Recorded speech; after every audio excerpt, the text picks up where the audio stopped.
Cuba kita tengok rezeki siapa pula RM1,000 ni. Kita terja. Hai, hello. Hai, saya tahu awak. Awak ada TikTok kan? Cantiknya awak sekarang.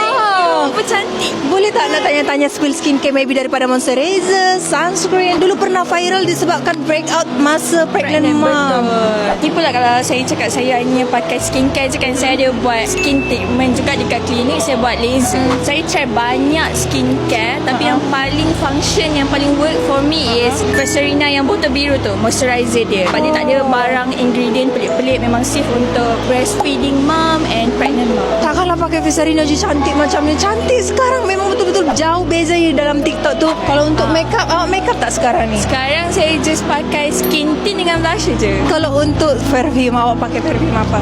Saya pakai perfume brand Indonesia. Ada tak apa-apa lagi yang nak sampaikan kepada pregnant mom? Untuk pregnant mom, you guys kena cari skincare yang tak ada active ingredient macam acid ke.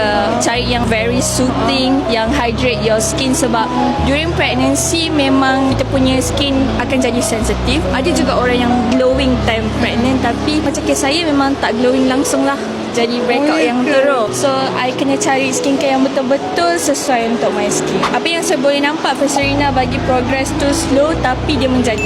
Kita kena sabar sikit. Terima kasih. Nak ambil gambar? Okey, jom.